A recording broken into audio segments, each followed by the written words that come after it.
Mira sat alone in the cold control room of Station Greywind, her hands wrapped around a steaming mug of tea. Outside the window, the moon below looked like a sleeping stone, quiet and lifeless. Nothing exciting ever happened here.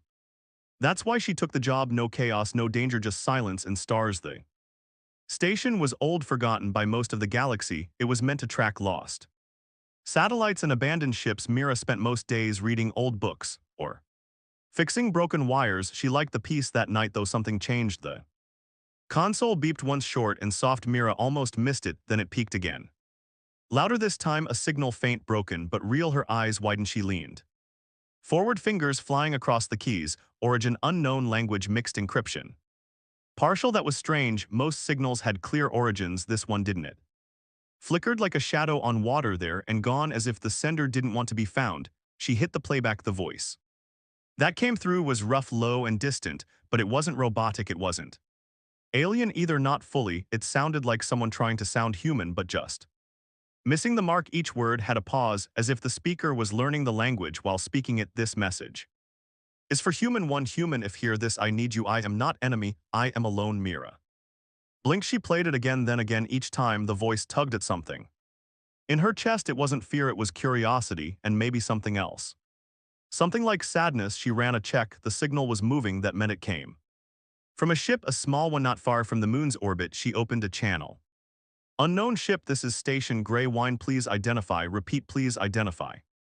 Silence. She waited 10 seconds, 20, then the reply came, not with words, but another burst of the strange signal. This time it carried a set of coordinates. Mira copied them quickly. Why would someone send a call for help and not speak back? She asked aloud. Even though she was alone, she thought about waking the captain, but Captain Harl never liked surprises. He'd tell her to ignore it, or worse, report it, and wait for someone else to handle it. Mira wasn't good at waiting. She pulled on her coat, left the console on record, and headed for the observation deck. From there she saw it, a small dark ship drifting near the moon's edge. It had no lights, no signal lights, no banners, just floating, quiet, broken, maybe, or hiding. Mira stared at it, her heart picking up speed. She should report it. She should call for backup. She didn't do either. Instead she whispered, "Who are you?" as if it heard her. The signal played one more time. Kara, now closer. One chance, I ask, only one chance. You take it. Human. Mira didn't know why her hand moved to the shuttle controls. She didn't know why her fingers entered the flight codes, but something in her, something deep and quiet, told her this wasn't just a signal, it was a beginning, and she was already part of it. The shuttle moved quietly through space, cutting across the black sky like a silver arrow. Mira sat at the controls, her eyes fixed on the small dark ship floating ahead. It looked older than anything she had seen before. No flag, no lights, no signs of life, except for the signal. As she got closer, her hands tightened on the controls. The ship didn't respond, it just waited. Her shuttle connected with the strange vessel using a docking ring. A soft click echoed inside as the airlock sealed. Mira stood up slowly, heart pounding. She wore a simple pressure suit just in case, and carried a small scanner. She had no weapons. Station Grey Wind wasn't a military post. She had never needed one. As the airlock opened, a thin mist drifted into her shuttle. It wasn't smoke, but something colder, like the breath of a place long forgotten. The inside of the ship was dark. Wires hung from the ceiling, and panels flickered weakly with old light. The walls were curved like a shell, and the floor felt soft under her boots. Hello, she called out, her voice quiet. No answer. She moved deeper into the ship, her scanner beeping softly. It picked up signs of life, faint but there. Then she saw him at the end of a narrow hallway. Someone sat on the floor, leaning against the wall. His body was thin, almost fragile, skin like silver stone, eyes closed, not human but close. His breathing was slow, uneven. Mira took a step closer. His eyes opened. They glowed a soft green, bright in the dark. She froze. The figure raised a hand, weakly, palm open. Not a weapon, just a greeting or a plea. You are the one who answered, he said slowly. His voice matched the signal, rough, slow, but trying. I'm Mira, she said, her voice firm but calm. I got your message. Who are you? I am Ray, he answered. I come with no harm. I seek help. I have waited long. Mira knelt beside him, scanning his vitals. His pulse was faint, his body was cold, but his eyes never left hers. Your ship is dying, she said. So am I, he replied. She hesitated. Why call for a human? Why not anyone else? Ray closed his eyes for a moment, then opened them again. Long ago, my kind trusted yours. We shared a bond. We gave a key only to humans. I hold the last piece of it, but I cannot use it. Only a human can. Mira frowned a key to what to bring them back, he said softly. My people, they are not gone, only sleeping, trapped. I escaped barely. She looked at him closely. His skin was smooth but cracked in places like old glass. His hand shook as he held out a small crystal inside tiny lights. Flickered like stars. This is all I have, he said, and I give it freely. You may choose to leave or stay. I will not stop you. Mira stared at the crystal. Something deep inside her stirred curiosity, wonder, maybe even duty. She took the crystal. I don't know what this is, she said, but I'll find out. Real. Smiled faintly, then there is hope. She helped him to his feet. He was light, barely able to walk, but still alive. They moved back to her shuttle as the door closed behind them. Mira looked once more at the strange ship. It had secrets and stories, but those could wait for now. She had a visitor, a mission, and maybe something more, something worth risking everything for. The shuttle landed back at station. Greywa kept the lights dim and the engines cold. She didn't want anyone to notice. Not yet. Ray sat in the back, wrapped in a thermal blanket. His breathing was slow but steady now. The crystal rested safely in Mira's bag. Every few seconds it pulsed with a soft glow like it was alive. Mira helped Wretch avoiding the main hallway. Most of the crew were asleep or on patrol in the outer sections. She led him to a storage room near the old medbay. No one checked there anymore. You'll be safe here for now, she whispered. Ray nodded. Thank you. Mira went straight to the main control deck and called an emergency meeting with the council. She told them about the signal, the ship, and the alien visitor. She didn't tell them she had brought reboard. Not yet. Counselor Bran, a thin man with sharp eyes, leaned forward. You say he's a Valari? Bran asked. That's what he said, Mira replied. He also said their people aren't extinct, just trapped. He escaped with a memory crystal. Counselor Issa, an older woman with silver hair, frowned. The Valari were wiped out in the war. Their tech was too dangerous. If he really is Valari, we should alert command immediately. Mira shook her head. He's not dangerous. He asked for help and he said only a human can unlock the crystal. That's why he sent the signal. Counselor Bran leaned back, arms crossed. A signal to one human through a lost moon's comms. Too perfect. It sounds like a trap. He was barely alive when I found him. Mira replied. He didn't have weapons, just the crystal. Counselor said this station is not built for handling alien visitors. You know the rules. No unknown life forms allowed without clearance. This is above your level, Mira, so we just ignore him. She asked. Let him die. There are rules for a reason, Bran said coldly. If he truly carries Valari tech, others will come looking for it. That puts this station in danger. Mira stared at them both. Then let me take him off station. I'll go alone. If I'm wrong, it's only me at risk. Counselor Issa looked troubled. Well, report this to command. Until then, no action. And Mira, do not contact that ship again. That's an order. Mira left the room without another word. Back in the storage room, Ray sat on the floor, eyes closed. They said no, she told him quietly. Ray didn't answer at first. Then he said, I understand. You were right, she said. They're afraid of you, of what you carry. They are not wrong, Real said softly. What I carry can change many things. It is powerful, but power is not evil, only how it is used. Mira sat beside him. If I help you, where would we go? There is a place, Ray replied. An old outpost made by your kind long ago. They knew of the bond between us. They hid the last key there, and the crystal will unlock it with the right one to guide it, he said, looking at her. Mira stood, heart beating fast. They won't let us leave, not without a fight. Ray gave a small smile.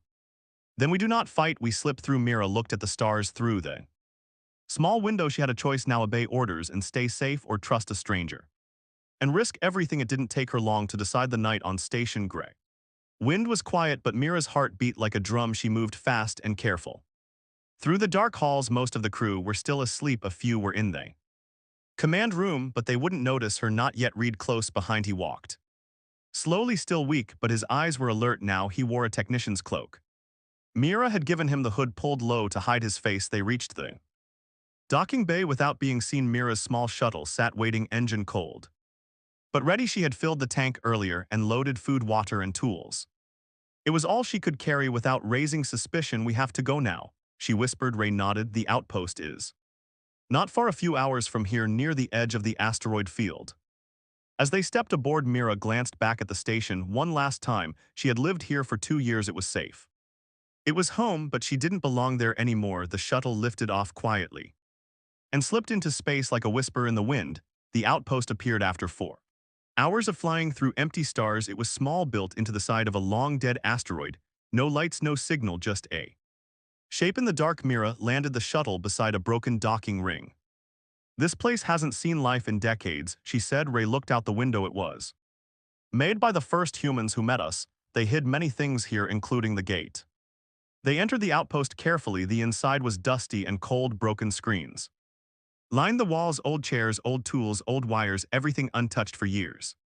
They passed faded signs in English and another language Mira couldn't read. She guessed it was Valari. Ray stopped in front of a sealed door. He placed his hand on the panel beside it. The door didn't open. This lock only answers to a human, he said. It was made that way long ago in case the Valari were lost. Mira stepped forward. Her hand shook a little.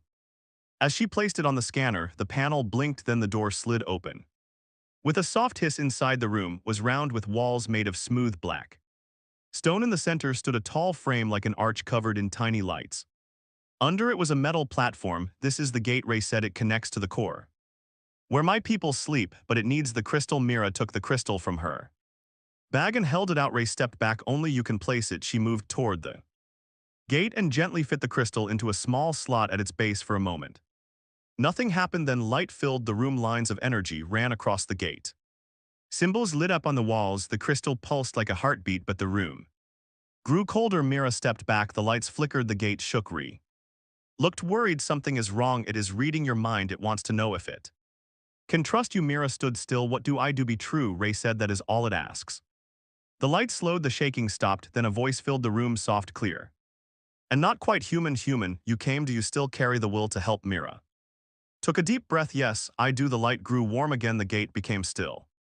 You passed, Ray said, smiling weakly. You carried the spark. What happens now? She asked. He looked at her with hope in his eyes. Now we wake them. The gate stood open, filled with soft white light. Mira stared at it, heart pounding. It didn't feel like any machine she had ever seen. It felt alive, like it was watching her. Breathing with her. Ralph stood beside her, his face calm, but his eyes full of something deep. Hope, fear, maybe both. What's on the other side? Mira asked. A place between places, Ray said. A world built to protect, a vault where my people sleep. Why did they sleep at all? To survive, he said. The war came too fast. We had no time to fight, only to hide. This gate was our last door. Mira touched the edge of the light. It was warm, not like fire, but like sunlight. Will we both go? She asked. Yes, Ray said, but only you can wake them. She didn't ask why. She had stopped asking. Somehow she understood the bond between humans and the Luri was older than she knew, written in time, not just words. She took a step forward, and the gate pulled her in. The world beyond the gate was quiet. Mira and Ray stood on a smooth black floor beneath a sky of stars that did not move. Floating islands hung in the air, and between them were bridges of light. Strange towers rose high, their tips glowing with blue fire, but the place was not empty. All around them were shapes, dozens, maybe hundreds, standing still in silence. Valari-like, real but different, some taller, some smaller, all resting in long glass chambers. Their bodies looked peaceful, untouched by time. Mira stepped closer to one, a woman with silver lines on her face. Her eyes were closed, but her hands were folded as if she were waiting. They looked like they could wake up any moment. Mira whispered, they are waiting for the signal. Real said, for the voice of one who still believes. Mira looked around. What do I say? Speak from the heart. He said, that is all they need. She took a breath, then walked to the center of the chamber. A small pillar rose from the ground. On it, a single circle glowed, the same color as the crystal. She placed her hand on it. A soft hum filled it. Then she spoke. I don't know all your stories. I don't know your pain or how long you've waited, but I know this: one of you believed in us humans. He came to us for help, not war, and I came here because I believe him. I believe there's still a chance for peace. The hum grew louder. Light moved across the floor. I am not a leader, she continued. I am not special. I was just the one who listened. But I will stand with you if you'll wake. A pause, then a heartbeat. One of the chambers lit up, then another and another. One by one, the Valari began to stir. Their eyes opened slowly. The soft glow of life returned to their bodies. Their chests rose and fell. Mira stepped back, overwhelmed. They're waking, she whispered. Ray placed a hand on her shoulder. You did it. One of the Valeri, a tall one with golden marks on his arms, walked forward, his eyes locked with mirrors. You are the one who answered, he said. His voice was smooth and kind. Mira nodded. I am Lauren, he said. High Speaker of the Valeri. You carry the old bond, for that we honor you. Behind him, more of his people stood tall, their eyes filled with wonder and questions. Mira looked at them, and she knew everything had changed. The Valeri stood together, now awake at last, their glass chambers opened, releasing a soft mist. Their eyes, glowing in different colors, turned to Mira. She felt their gaze, not cold, not unkind, but full of questions. Lauren, the high speaker, stepped closer. He bowed his head slightly, a sign of deep respect. You were the one who chose, he said, and for that we have returned. Mira looked around at the others. I didn't do this alone, she said. Ray brought me here. He believed first. Lauren's eyes turned to Ray. A small smile touched his face. Ray of the gray branch, he said. I thought you were lost. I almost was, Ray replied, voice soft, but I found hope. Lauren nodded, then turned back to Mira. They